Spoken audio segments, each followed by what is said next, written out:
कैसे हो भारतीयों? मैं हूं महमूद गजनवी। मेरे 17 आक्रमणों का वो दहला देने वाला सच जानने के लिए तैयार हो जाइए जिसने इतिहास बदल दिया। दौलत और जंग की इस अनकही दास्तां को अंत तक देखें। इतिहास खुद को दोहराता नहीं बल्कि वो हमें चेतावनी देता है। आज से लगभग 1300 साल पहले दुनिया के नक्शे पर एक ऐसी हलचल शुरू हुई जिसने न केवल धर्म बल्कि भूगोल और राजनीति की परिभाषा बदल दी। ये अरब की वो तपती धरती थी जहां पैगंबर हजरत मोहम्मद साहब ने एक नए युग का सूत्रपात किया। समानता, भाईचारे और एक ईश्वर के संदेश ने बिखरे हुए अरब कबीलों को एक ऐसी ताकत में बदल दिया जिसके सामने उस समय की दो महान शक्तियां सासानिद ईरान और बैजेंटाइन साम्राज्य घुटने टेकने पर मजबूर हो गए।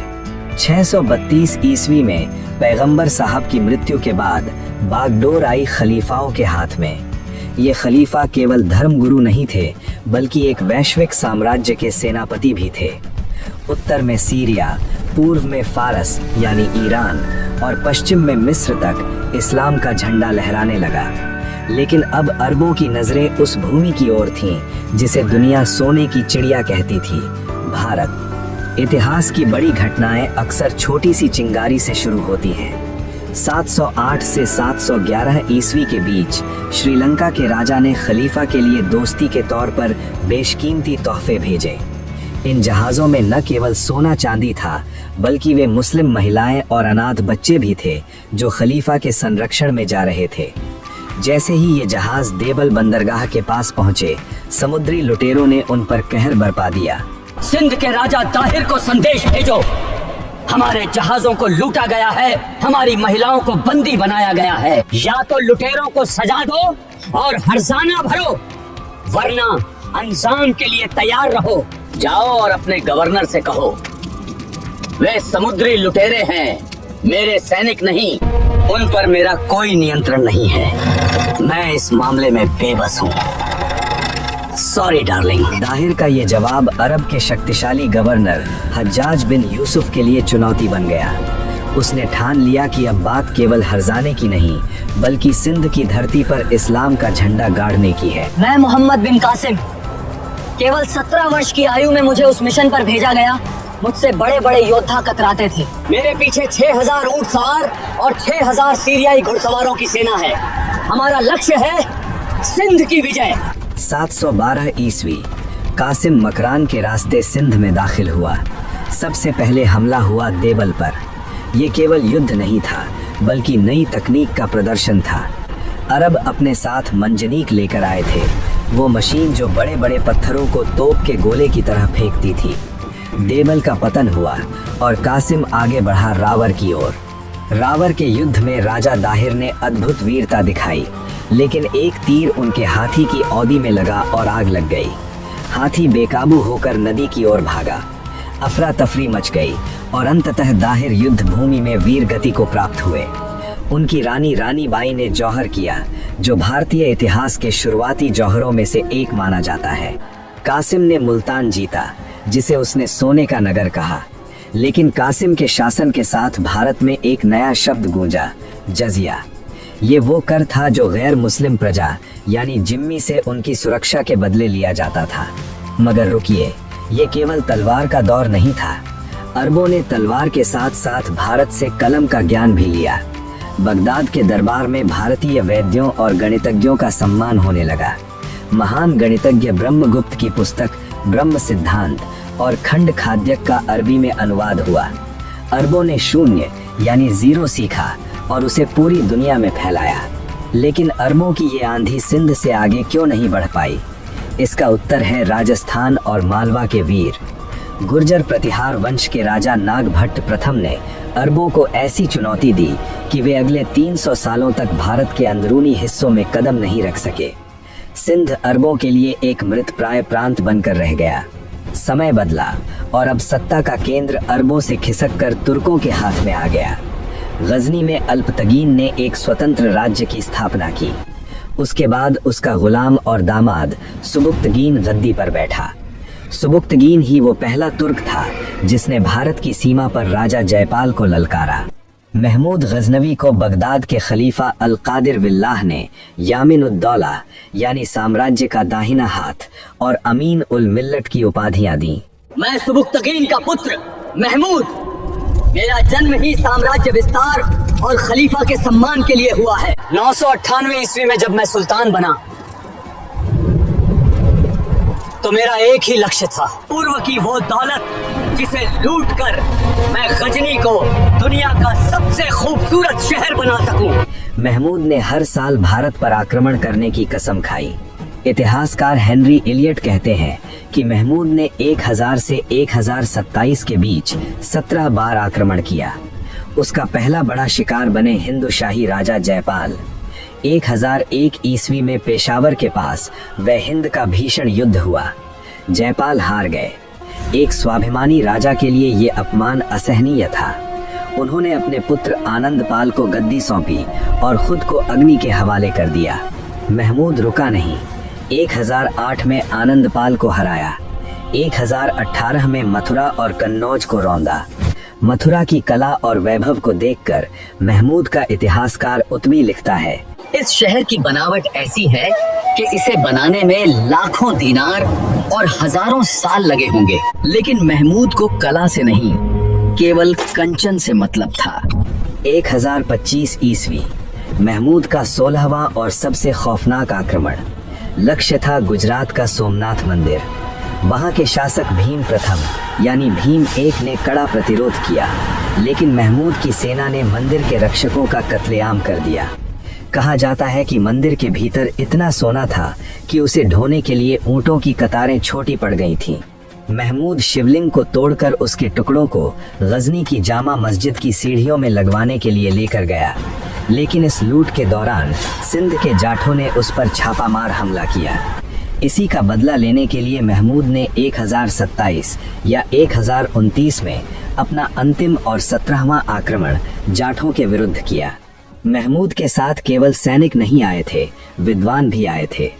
अल-बरूनी, जिसने किताब उल हिंद लिखी, वो भारतीय संस्कृति, पुराणों और दर्शन का अध्ययन करने वाला पहला मुस्लिम विद्वान बना। उसने भारतीयों के ज्ञान की प्रशंसा की, लेकिन उनके अहंकार की आलोचना भी की। वहीं फिरदौसी ने शाहनामा लिखा, जिसे फारसी का महाभारत कहा जा सकता है।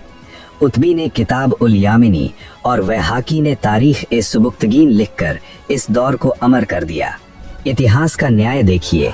जो सोमनाथ के दरवाजे महमूद लूट कर ले गया था, उन्हें 800 साल बाद पंजाब के शेर महाराजा रणजीत सिंह ने वापस लाने की प्रतिज्ञा की।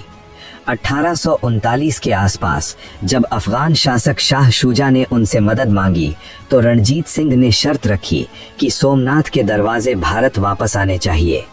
ये एक राजा का अपने गौरव के प्रति समर्पण था। महमूद गजनवी 1030 में मर गया। उसने भारत को लूटा, लेकिन राज नहीं किया। उसने भारत के दरवाजे विदेशी आक्रमणों के लिए खोल दिए थे। अब गजनी का पतन हो रहा था और गोर के पहाड़ों से एक नया शिकारी निकल रहा था, मोहम्मद गौरी। अगली कहानी में हम देखेंगे कैसे गौरी ने पृथ्वीराज चौहान को ललकारा, क्या हुआ था तराइन के मैदान में, और कैसे भारत में दिल्ली सल्तनत की नींव पड़ी। एग्जैक्टली। एक स्रोत या किसी एक नजरिए से देखने पर हम अक्सर उस समय की मजबूरियों को नहीं समझ पाते।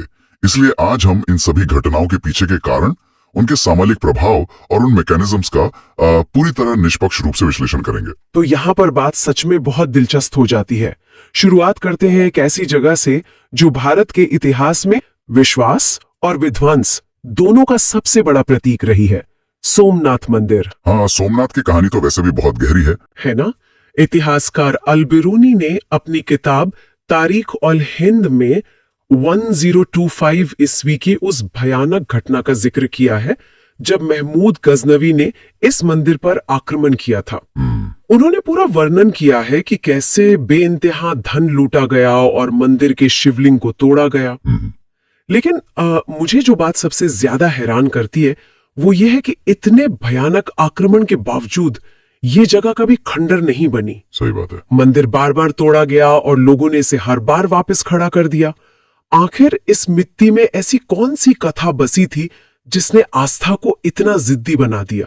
उस YouTube वीडियो वाले स्रोत में इसका बहुत ही गहरा और पौराणिक संदर्भ मिलता है। ये कथा सिर्फ एक मंदिर के बारे में नहीं है, ये ब्रह्मांड के संतुलन और पुनर्जन्म के बारे में है। पौराणिक कथा के अनुसार राजा दक्षा की 87 बेटियां थी। 87 बेटियां? हाँ, 87, जिन्हें आसमान के 87 नक्षत्रों का प्रतीक माना जाता है। इन सभी का विवाह चंद्रदेव से हुआ था, लेकिन चंद्रदेव का पूरा ध्यान और प्रेम सिर्फ एक पत्नी की तरफ था, रोहिणी की तरफ। बिल्कुल, रोहिणी के प्रति। जब बाकी बेटियों ने इस भेदभाव की शिकायत अपने पिता दक्ष से की, तो उन्होंने गुस्से में आकर चंद्रदेव को श्राप दे दिया।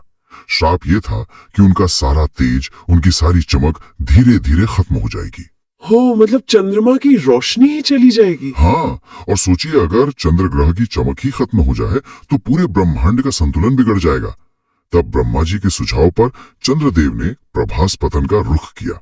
ये वही जगह है जहाँ कपिला, हिरण्य और सरस्वती नदियां आकर मिलती हैं। एग्जैक्टली।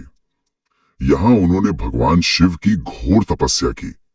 शिव जी प्रसन्न तो हुए, लेकिन क्योंकि श्राप धर्म और न्याय के आधार पर दिया गया था, इसलिए उन्होंने उसे पूरी तरह खत्म करने के बजाय एक चक्र में बदल दिया। एक चक्र में, यानी वैक्सिंग और वीनिंग का साइकिल। हाँ, यही वजह है कि चंद्रमा घटता और बढ़ता है।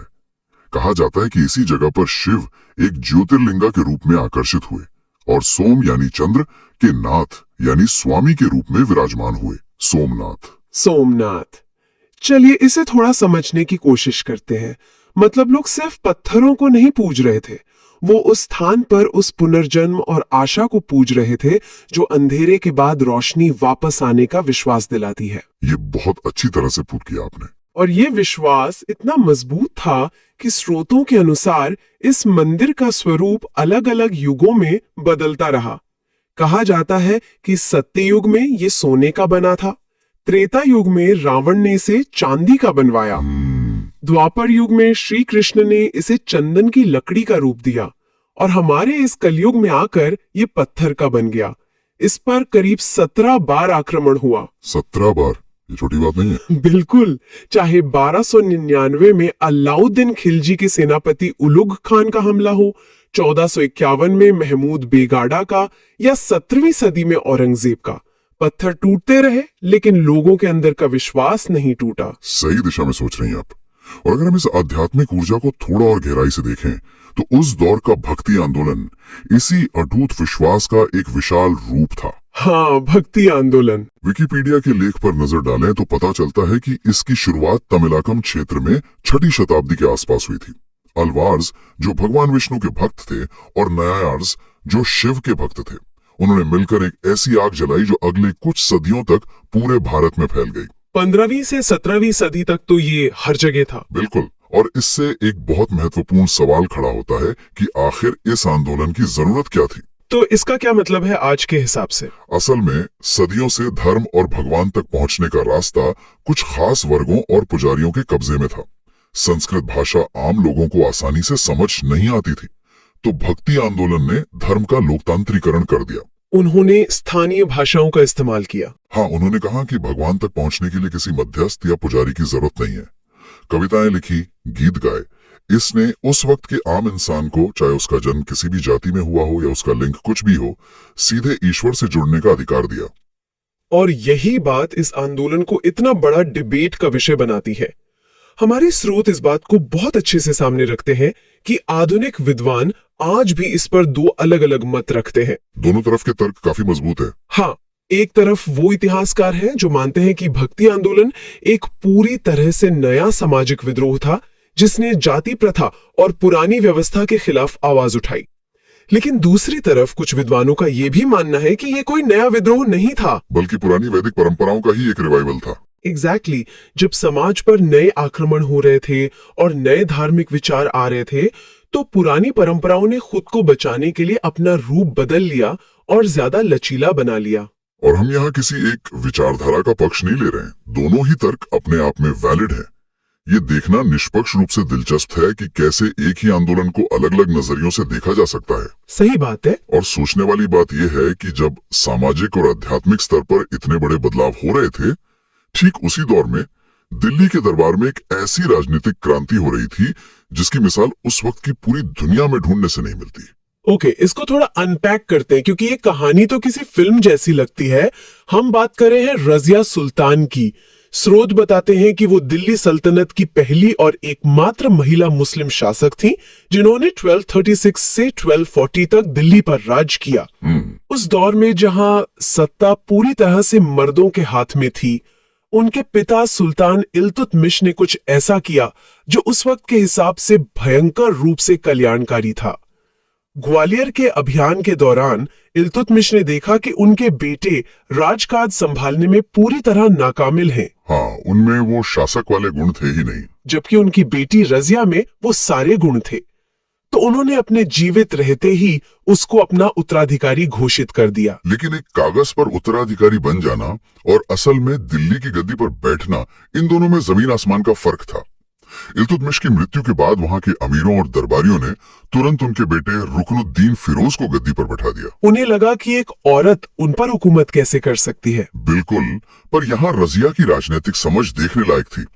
रुकनुद्दीन और उसकी मां शाह तुर्कान का शासन इतना अत्याचारी और खराब था कि दिल्ली की आम जनता परेशान उठी। त्राही त्राही मच गई थी पूरी। तो रजिया ने इन दरबारियों के सामने गिड़गिड़ाने के बजाय सीधा दिल्ली की आम जनता से संपर्क किया, जिसे हम जनरल पब्लिक कहते हैं। उसने लोगों का समर्थन मांगा और जनता के आक्रोश का सहारा लेकर गद्दी हासिल कर ली। ये एक बहुत बड़ा पैराडाइम शिफ्ट था कि एक शासक दरबार की मर्जी के खिलाफ जनता के समर्थन से ताकत में आई। और गद्दी पर बैठने के बाद तो उन्होंने सारी मर्यादाएं ही तोड़ दी, जो उन दरबारियों के लिए किसी सदमे से कम नहीं था। हमारे स्रोत बताते हैं कि उन्होंने पर्दा प्रथा को पूरी तरह छोड़ दिया। वो दरबार में एक आम शासक की तरह मर्दाना शाही लिबास पहनकर आने लगी। उन्होंने लंबे चोगे पहने, जिसे कबा कहते थे, और सिर पर शाही टोपी यानी कुलाहा लगाने लगी। वो खुलेआम हाथी पर बैठकर दिल्ली की सड़कों पर निकलती थीं। उस दौर के तुर्क मूल के दरबारियों के लिए ये देखना जहर पीने जैसा रहा होगा। एक औरत उन्हें आदेश दे रही है और उन्हें सिर झुकाना पड़ रहा है। बिल्कुल, उनका ईगो हर्ट हो रहा था और यही उनका सबसे बड़ा संघर्ष बन गया। हम निष्पक्ष होकर इसका विश्लेषण करें तो समझ आता है कि तुर्क दरबारी इस बात को पचा नहीं पा रहे थे कि रजिया इतनी स्वतंत्र और ताकतवर हो चुकी है। वो उनकी कठपुतली बनने को तैयार नहीं थी। और फिर उन्होंने नॉन टर्किक लोगों को ऊंचे पद देना शुरू कर दिया। हाँ, बात तब और बिगड़ गई। इसका सबसे बड़ा उदाहरण था जमालुद्दीन याकूत, जो एबिसिनियन मूल का था। रजिया ने उसको आश्वाशाला का प्रमुख बना दिया, जो एक बहुत ही ऊंचा पद था।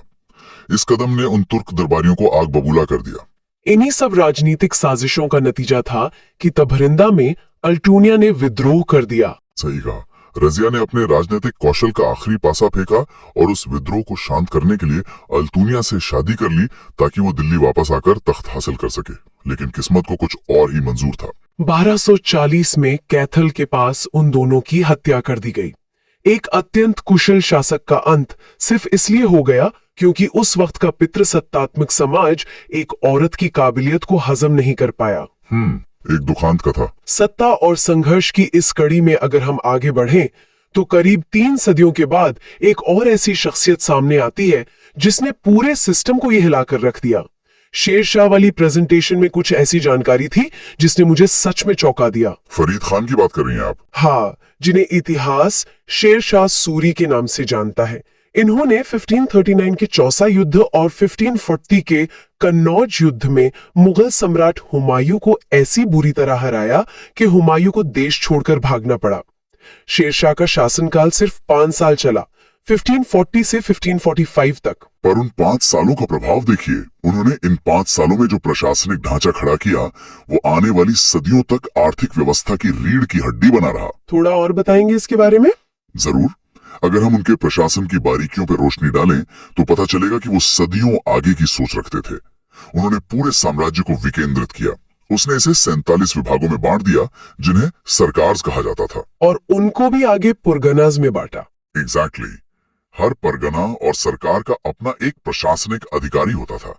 इसके अलावा दिल्ली में बैठकर काम को अच्छी तरह संभालने के लिए 4 मुख्य विभाग बनाए।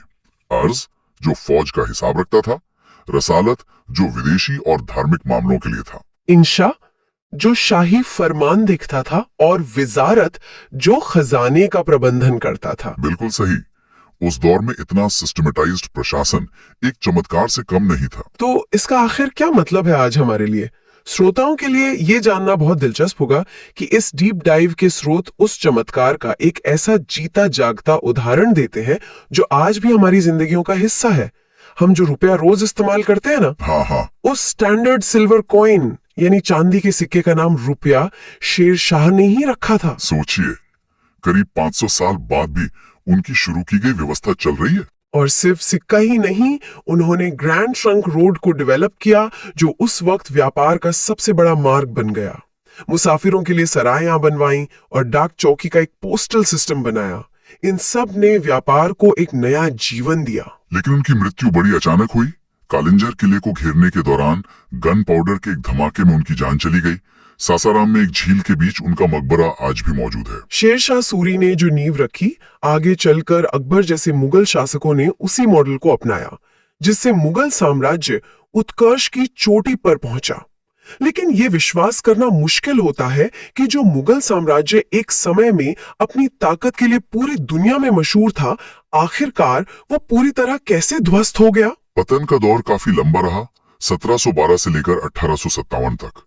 इतिहासकार विलियम डैलरिम्पल ने इस समय को दी एनार्की यानी अराजकता का नाम दिया है। तो आखिर इतना बड़ा साम्राज्य ताश के पत्तों की तरह कैसे बिखर गया? हमारे स्रोत इस मामले में अलग अलग इतिहासकारों की थ्योरीज सामने रखते हैं। जैसे कि इतिहासकार इरफान हबीब का एक बहुत ही तर्कसंगत मत है कि इस पतन की सबसे बड़ी वजह किसानों का शोषण थी। लगातार युद्ध और शाही खर्चों को पूरा करने के लिए किसानों पर इतना टैक्स लगा दिया गया था कि उनके लिए गुजारा करना नामुमकिन हो गया था। जब किसान भूखे मरने लगेंगे तो वो आखिर कब तक वफादार रहेंगे? और इस तस्वीर का एक दूसरा पहलू भी है जिसे निष्पक्ष रूप से देखना जरूरी है। विलियम डैलरिम्पल के अनुसार औरंगजेब की कट्टर धार्मिक नीतियां और दक्षिण यानी डेक्कन के क्षेत्र में लड़े गए लंबे युद्ध इसके जिम्मेदार थे। स्रोतों में ये भी वर्णित है कि इन नीतियों की वजह से सिर्फ गैर मुस्लिम्स ही नहीं बल्कि शियाज और सूफीज का भी उत्पीड़न हुआ। बिल्कुल, इस वजह से मराठा, राजपूत, सिख, जाट समुदाय लगातार बगावत पर उतर आए। एक और विद्वान है कैरन लियोनार्ड। उनका मानना है कि मुगल व्यवस्था धीरे धीरे हिंदू बैंकर्स का विश्वास खो बैठी और हिंदू बैंकर्स के साथ मिलकर काम न कर पाना एक बड़ा कारण था जिससे साम्राज्य आर्थिक रूप से खत्म हो गया। यहाँ खूबसूरती इस बात की है कि हमारे स्रोत इन सभी थ्योरीज को सामने रखते हैं बिना किसी एक पर मुहर लगाए, और इस अराजकता में आग में घी डालने का काम किया लगातार उठे विद्रोहों ने, खासकर सिख आंदोलन का उदय। ये एक महत्वपूर्ण हिस्सा है। शुरुआत में जो आंदोलन एक आध्यात्मिक मार्ग था, वो लगातार हो रहे उत्पीड़न के कारण एक सैन्य शक्ति में बदलने लगा।